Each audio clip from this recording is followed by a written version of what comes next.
हाँ जी मेरे प्यारे साथियों, आपका माइंड ट्रैक पर हार्दिक स्वागत है। उम्मीद करता हूँ कि आप सारे बढ़िया होंगे, अच्छे होंगे और सर्दी के मौसम में आपकी पढ़ाई बिल्कुल अच्छे से चल रही होगी।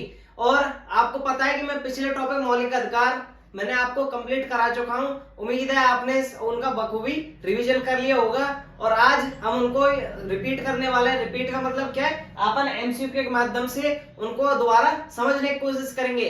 आपको मेरे पीछे दिख रहा होगा कि मैंने कुछ प्रश्न बनाए हैं केवल आपके लिए, जिससे आपका क्या है जल्दी से रिवीजन हो जाए और आप रीट में अच्छे से क्या है तैयारी कर सकें। इसी के साथ अपना यह बताना चाह रहा हूं कि हमारी क्लासें बखूबी चल रही हैं। किसी कारणवश हो सकता है कोई गैप लग गया हो, क्योंकि क्या परीक्षाओं के लिए प्रश्न बनाना पड़ता है तो हर चीज ढूंढनी पड़ती है।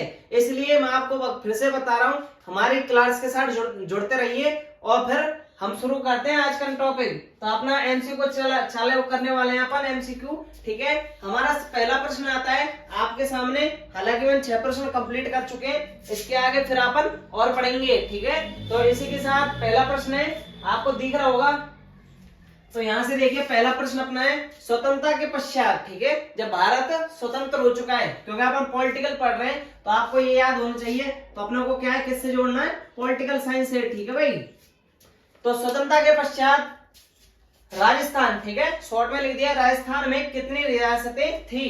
तो देखो ऑप्शन देखो, 19 रियासतें, 18 रियासतें, 20 या क्या चौथे नंबर की 15 रियासतें। तो आपको मैंने बखूबी समझाया था कि रियासतें कितनी हैं। तो आप उसमें क्या है, साथ में मैंने ठिकाने वगैरह बताए, तो आपको बखूबी दिख रहा होगा। बिल्कुल सरल प्रश्न है, बिल्कुल नॉर्मल, और यही क्या प्रश्न हर बार फंसा देते हैं। तो ये हो जाएगा अपना फर्स्ट उत्तर। ठीक है, 19 रियासतें। मैंने आपको यहाँ इसका आंसर लिख देता हूं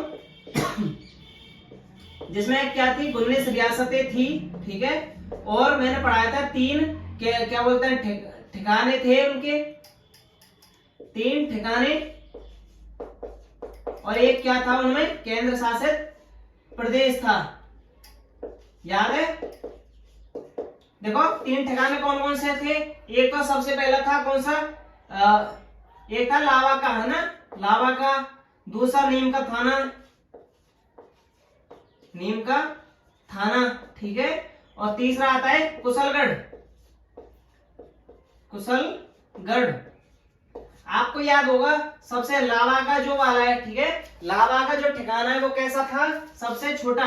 ये छोटा ठिकाना है, ठीक है, छोटा ठिकाना था। और सबसे बड़ा था कुशलगढ़ का, ये आपको याद होना चाहिए। ठीक है, ये कौन सा है, इससे बड़ा ठिकाना। और इसमें क्या था, एक केंद्र शासित प्रदेश था। ऐसे अपने प्रश्नों को अपन बिल्कुल अच्छे से रिपीट करते चलेंगे। ठीक है, उम्मीद है आपको ये वीडियो मेरे पसंद आ रही होगी। इसके लिए हमारे वीडियो को थंब करते जाएं और लाइक जरूर करें, हमारे चैनल को सब्सक्राइब करें, वरना जाना नहीं। तो अगला प्रश्न हो जाएगा अपना, देखो अगस्त प्रस्ताव। मैंने आपको बखूबी समझाया था कि अगस्त प्रस्ताव लगभग 4-5 प्रश्न बताए थे। जैसे क्रिप्स का बताया था ना, क्रिप्स के बाद अगस्त बताया था। अगर प्रस्ताव वगैरह मतलब जो क्या है भारत में आने वाले जो स्वतंत्रता की बात कर रहे थे। ठीक है, तो इसको लाने वाला कौन है, देखो ये बोल रहा है कि अगस्त प्रस्ताव के समय भारत का गवर्नर कौन था। भैया जो गवर्नर था वो कौन था उसका उस समय। तो देखो विंस्टन चर्चिल, लॉर्ड लिथगो, है ना, पैट्रिक लॉरेंस, और इसमें से कोई नहीं। उम्मीद है आपको ये प्रश्न समझ आ रहा है। तो इसका उत्तर बताओ जल्दी से, कौन सा हो जाएगा, विंस्टन चर्चिल या लॉर्ड लिथगो या पैट्रिक लॉरेंस। तो आपको क्लियर उत्तर पड़ रहा है, सेकंड नंबर का उत्तर है लॉर्ड लिथगो। ये मैंने आपको पढ़ाया था, याद होगा। ठीक है, इसको भारत में लाया गया था। ठीक है, अगस्त प्रस्ताव, उस समय ये कौन था, भारत का क्या बोलते हैं गवर्नर। और इस प्रस्ताव में क्या बताया था कि भाई हम भारत को क्या आजाद कर देंगे। ठीक है, और उसमें क्या है कुछ मांगे रखी थी, किसके सामने रखी थी, क्या बोलते हैं जो भारत की जनता पार्टी है।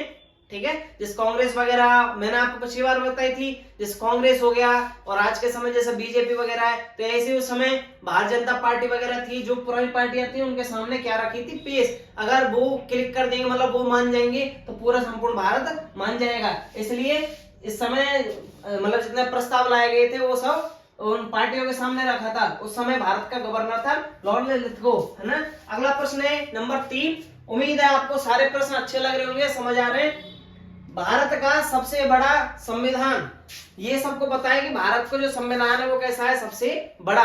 पर इसमें क्या है, थोड़ा सा ट्विस्ट है। देखो क्या है, यह कथन किसका था, ये तो सबको पता है, हमको पता है, आपको पता है। छोटे से बच्चे से पूछेंगे पहली क्लास का, वो भी मजाक मजाक में उत्तर दे देता है मुझे नहीं पता, और पता होगा तो वो क्लियर बता देता है ये कौन का है, भारत का कथन है। तो देखो इसमें क्या है, अपनों को ये पता होना चाहिए कि भारत जो मतलब भारत का जो संविधान है, मतलब जो विश्व का संविधान है वो सबसे बड़ा है। ये कथन किसने बोला था, अनवर जैनिंग ने बोला है, भीमराव अम्बेडकर ने, जवाहरलाल नेहरू या सर हेनरी, किसने बोला है। देखो उम्मीद है समझ आ रहा है। तो इसको बोलने वाला था केवल एक व्यक्ति जिसका नाम था ये अनवर जैनिंग, ठीक है। इसने भारत के संविधान को क्या बोला था, सबसे बड़ा संविधान। और ये इसके बारे में देख लेते हैं, सर हेनरी नरीमैन, इसने क्या बोला था, कॉन्स्टिट्यूशन शब्द है जो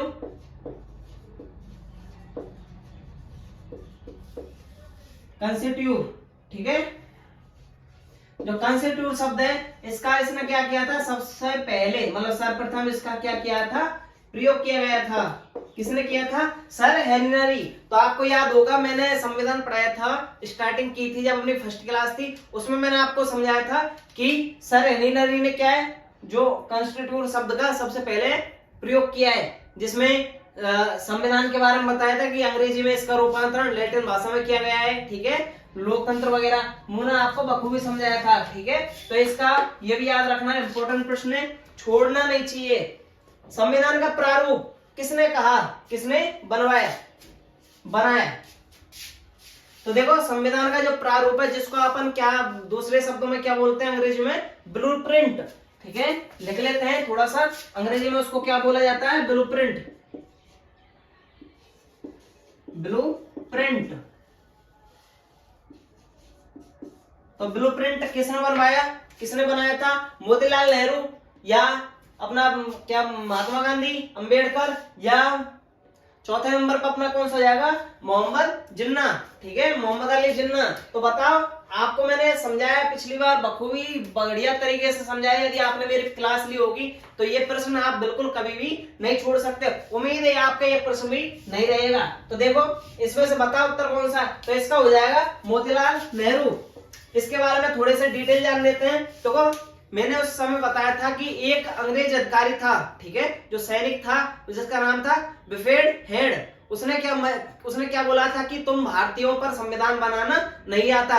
तो उसके आक्रोश होकर मतलब नाराज होकर के उसके बाद से जब अपना कौन सा मोतीलाल नेहरू जी, जो क्या बोलते हैं जवाहरलाल नेहरू के पिताजी थे, उन्होंने क्या बनाया था, एक कच्चा प्रारूप बनाया जिसमें संविधान को क्या बोला गया है, संविधान का प्रारूप, जिसको अपन क्या बोलते हैं अंग्रेजी में ब्लूप्रिंट। और ब्लूप्रिंट बोलने वाले व्यक्ति का नाम था ब्लूप्रिंट बोलने वाले का नाम था श्याम मुखर्जी, ठीक है। तो आपको ये सारा चीज समझ आ गया होगा। अगला प्रश्न देखते हैं, क्रिप्स मिशन, ठीक है, क्रिप्स मिशन को कब लाया गया था, कि उसको लाने वाला कौन था। तो इसमें देखो ये बिल्कुल सरल सा प्रश्न है, ऑटोमेटिक दिख रहा है। देखो स्टेवर्ट क्रिप्स, ठीक है, कलमेट्री कैटली, पैथिक लॉरेंस, या इसमें से कोई नहीं। देखो आपको याद था जब अपना प्रस्ताव आया, ये क्रिप्स मिशन आया था, उस समय जो उसका प्रधानमंत्री था किसका, ब्रिटेन का मतलब जो अपने ब्रिटेन का है ना, ब्रिटिश सरकार का था उस समय, कौन था, कलमेट्री कैटली, ठीक है, प्रधानमंत्री। और उसके बाद प्रधानमंत्री दूसरे बने थे, है ना, जब ये बने तो इन्होंने सबसे पहले क्या की थी, बात की थी कि हम भारत को क्या करेंगे, स्वतंत्र, और अंत में ये करवा के जाते हैं। तो देखो इसमें से उत्तर क्लियर हो जाएगा कि पहला ये हो जाएगा, क्योंकि आपको क्लियर समझ आ रहा है, स्टेवर्ट क्रिप्स ये इस मिशन को लाया गया था, ठीक है। और इसके बारे में थोड़ा जान लेते हैं, ये क्या है। देखो ये तो प्रधानमंत्री है, ठीक है, और उस समय ये कौन था, पैथिक लॉरेंस मैंने आपको समझाई थी, कैबिनेट मिशन आया था, ठीक है। जब कैबिनेट मिशन आया था तो उस समय जो उसका अध्यक्ष बन गया था, ठीक है, अध्यक्ष वो बना था पैथिक लॉरेंस, ठीक है। उसके साथ कौन आया था, एक ये आया था जिसका नाम है स्टेवर्ट क्रिप्स, क्योंकि इसने क्या है, ये जब अगर कौन सा क्रिप्स मिशन आया था उस समय ये पहले आ चुका था, जब कैबिनेट की स्थापना की गई तो इसको इसलिए भेजा कि जिससे ये क्या है, पहले आ चुका है, तो ये रास्ता अच्छे से जानता है। और बहुत ही बढ़िया प्रश्न आ रहा है अगला, छठवें नंबर का। छठवां नंबर है, मौलिक अधिकारों की मांग किसने की थी।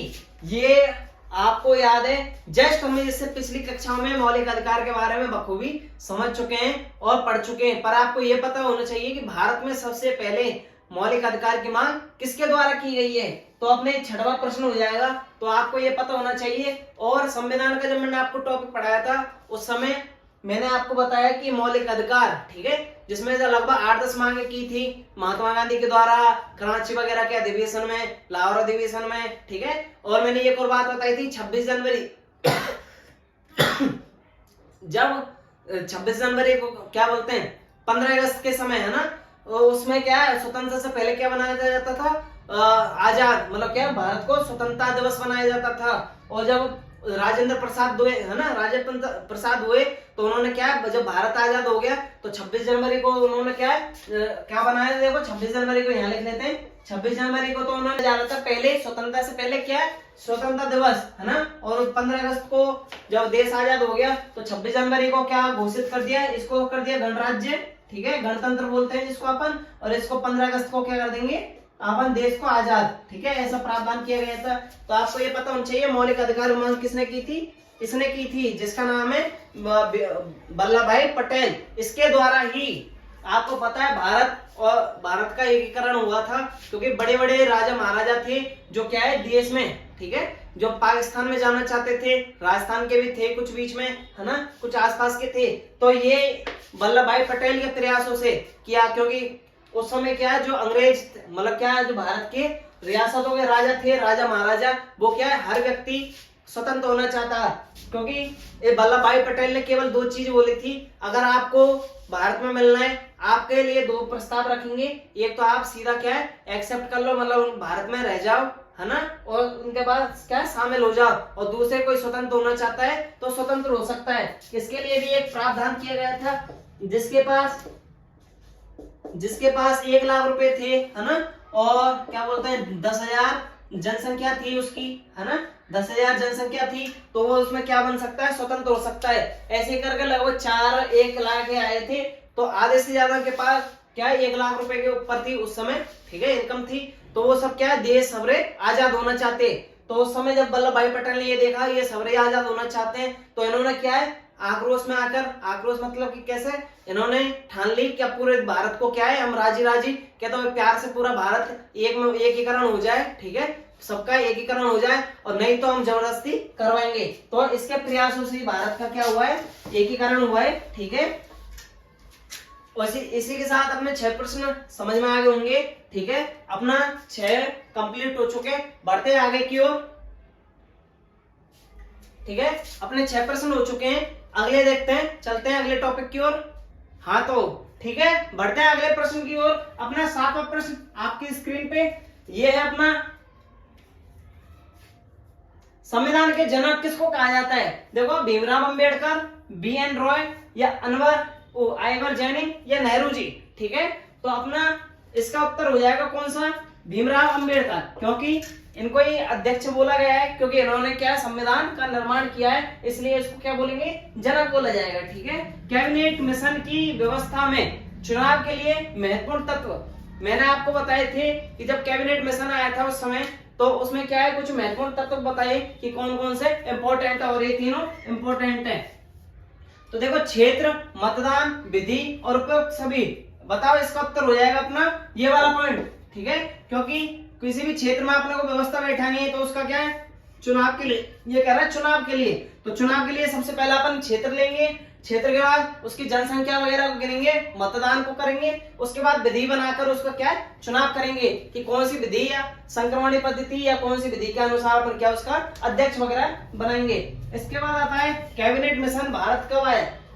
तो देखो कैबिनेट मिशन के बारे में अपन देख लेते हैं। 24 मार्च 1946, ठीक है, 19 फरवरी और 16 मई 46 में, और रह जाएगी अगली 4 नंबर की अप्रैल 46 में, ठीक है। तो इसका कैबिनेट मिशन में देखो 24 मार्च आपको याद रखना है, 24 मार्च को वो भारत आया था, ठीक है। इसका गठन, कैबिनेट का गठन हुआ था इस समय, ठीक है।